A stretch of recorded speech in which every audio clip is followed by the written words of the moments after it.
Bienvenida y bienvenido. Hoy abrimos un dossier sobre un lugar que, la verdad, parece sacado de un sueño, Luang Prabang. Las fuentes que tenemos, desde guías de viaje muy detalladas hasta testimonios en vídeo, coinciden en describirla como la joya de Laos. Sí, y una de las ciudades más bonitas del sudeste asiático, sin duda. Totalmente. Y la misión que nos plantean estas fuentes es fascinante, ¿no? Intentar entender qué es lo que hace que Luang Prabang teje esa huella tan profunda. Exacto. Porque no es solo una cuestión de paisajes o monumentos. Vamos a ver que hay una tensión constante entre su espiritualidad, una historia reciente muy dura y una vida cotidiana que bulle con una fuerza increíble. De acuerdo, pues vamos a desgranar esto. Y es que es imposible empezar por otro sitio. Lo primero que te golpean todos los relatos es la atmósfera espiritual. Se respira, sí. Y esa atmósfera tiene un ritual que la materializa cada mañana, la ceremonia de las limosnas, el takbak. Es que es el corazón de la ciudad latiendo al amanecer. Ocurre cada día, entre las 5:30 y las 6. Es una imagen increíble. Cientos de monjes, envueltos en sus túnicas color azafrán, caminando en una procesión absolutamente silenciosa. Nada de cánticos, nada de palabras. Nada. Solo el sonido de sus pies descalzos sobre el asfalto. Y frente a ellos, los fieles locales, de rodillas, también descalzos por respeto, ofreciéndoles arroz glutinoso recién cocido. Lo depositan en esos cuencos de metal que llevan, los bat. Y de ahí el nombre claro, tak bak, ofrecer al cuenco. Y fíjate, lo que uno de los testimonios explica muy bien es que no es un acto unidireccional. No es simple caridad. Es un ciclo de generosidad. ¿A qué te refieres con un ciclo? Pues que los monjes, que por sus votos no pueden tener dinero ni trabajar, dependen de esto para su única comida del día. Pero a su vez no se lo quedan todo. A lo largo de la procesión van depositando parte de lo que reciben en unas cestas más grandes que la gente deja en la calle. Ah, mira. Y esas cestas son Para las familias más pobres, para gente necesitada o incluso para otros templos con menos recursos. Es un sistema de redistribución basado en el desapego budista. O sea, un dar y recibir constante. Exacto. Es una economía de la generosidad en acción. Un pilar de su cohesión social, vamos. Y de los monjes, inevitablemente, pasamos a sus hogares, que son también el alma arquitectónica de la ciudad, los templos. La expresión ciudad de los 1000 templos es una exageración poética, claro. Un poco, sí. Pero las guías aclaran que hay más de 50, que para una ciudad de este tamaño es una concentración altísima. Una barbaridad. Y entre todos hay uno que es la joya indiscutible de la corona, el Wat Sin Tong, el templo de la ciudad dorada.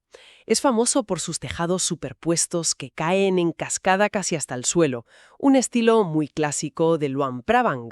En uno de los vídeos se detenían en un detalle increíble de su pared trasera, un mosaico enorme de un árbol, el árbol de la vida. Es precioso. Es espectacular, ¿verdad? Representa la leyenda de la fundación de la ciudad. Pero más allá de su belleza, este era el templo de la realeza. Aquí se coronaban los reyes de Laos. Eso es, hasta que la monarquía fue abolida en 1975.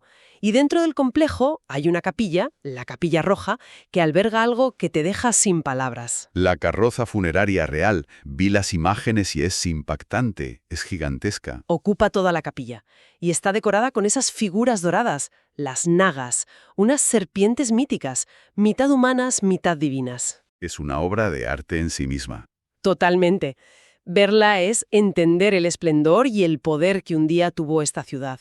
El Wat Sin Tong se lleva la fama, sí, pero a mí me fascinó una imagen de una estupa que parecía, literalmente, media sandía. Ah, sí, esa es inconfundible. Hablas del Wat Wisonarat. Es el templo más antiguo de la ciudad. Esa estupa, la Dat Patum, tiene una forma única. La leyenda dice que se inspiró en un montón de arroz, pero todo el mundo la conoce como la estupa sandía. Es genial. Demuestra que cada templo tiene su propia personalidad. Y para entender la escala de todo esto, todas las fuentes coinciden, hay que subir al monte Pfuxi. Son algo más de 300 escalones, que no es un paseo. Hay que sudar un poco. Pero la recompensa es una vista de 360 grados que te da la perspectiva completa. Ves la confluencia de los dos ríos, el Mekong y el Nam Khan, y los tejados dorados de los templos salpicando el paisaje. Un sitio perfecto para el atardecer, aunque avisan de que puede llenarse mucho de gente. Sí, la fama tiene un precio, desde luego.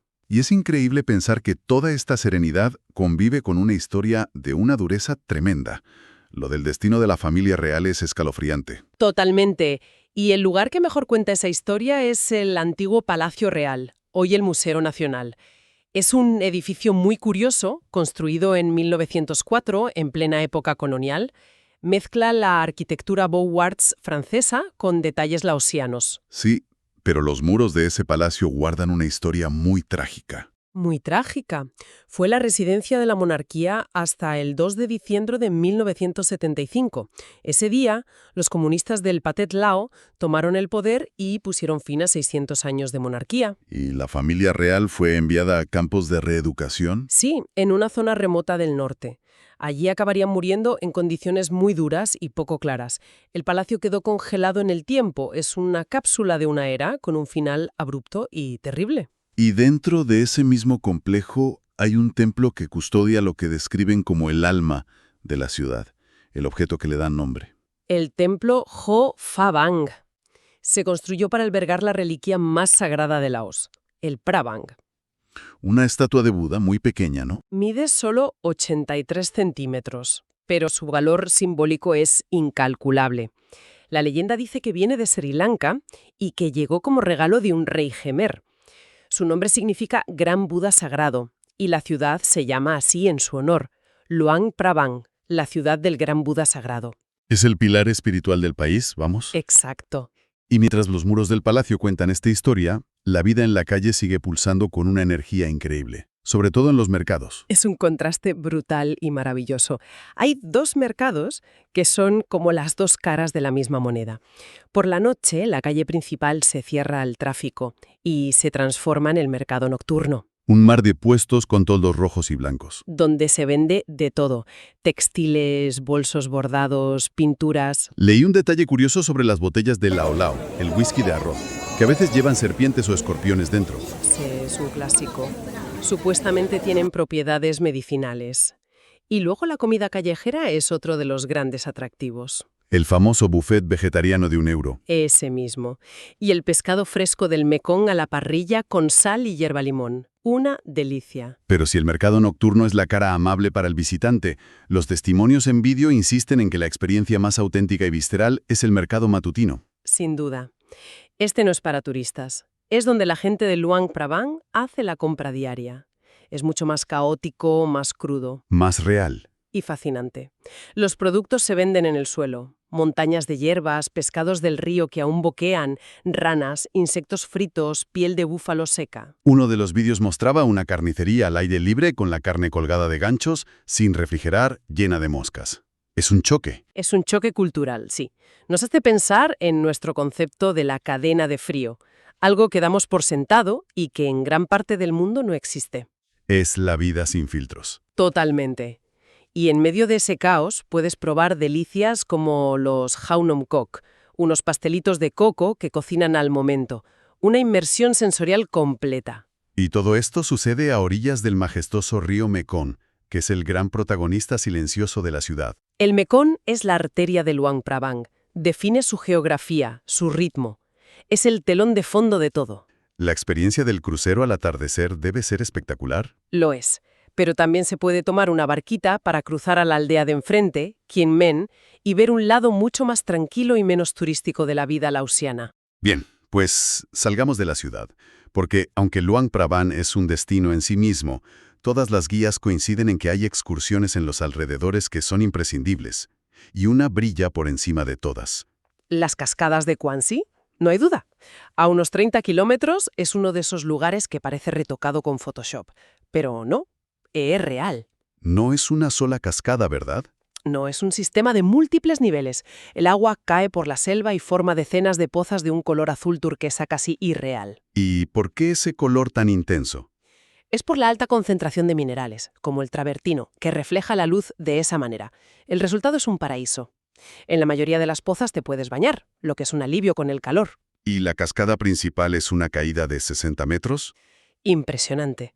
Pero es que además, justo en la entrada, hay un añadido que le da otra dimensión a la visita. El proyecto de los osos. Sí, el Centro de Rescate de Osos Tat Kwang Si. Es un santuario para osos tibetanos, los osos luna, que han sido rescatados del comercio ilegal de bilis, una práctica terrible. Ver a los animales recuperándose en un entorno seguro añade una capa de turismo responsable que es muy importante. Desde luego, es muy de agradecer. Y la otra excursión clásica, esta vez remontando el Mekong, nos lleva a un lugar de peregrinación centenario. Las cuevas de Pak O, las cuevas de los 1000 Budas.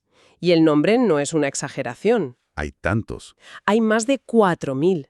A lo largo de los siglos, los peregrinos han ido dejando allí estatuillas de Buda de todos los tamaños y materiales.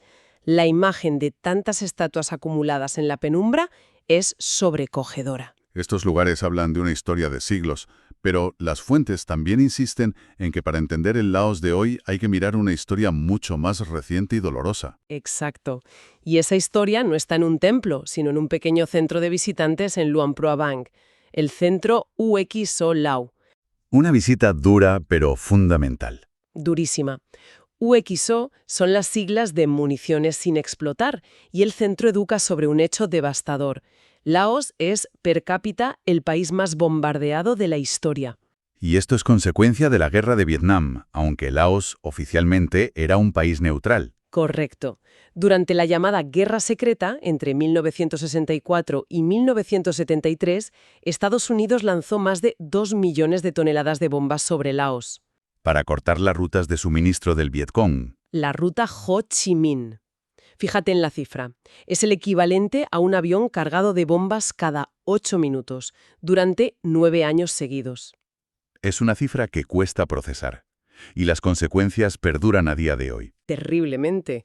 Se estima que hasta un 30% de esas bombas no explotaron. Siguen enterradas en los campos, en los bosques, representan un peligro mortal para la población. Sobre todo para los agricultores y los niños. Exacto. Visitar este centro te da un contexto sombrío, pero absolutamente necesario para entender las cicatrices que arrastra el país. Entonces, si unimos todas las piezas, ¿qué imagen final nos queda de Luang Prabang?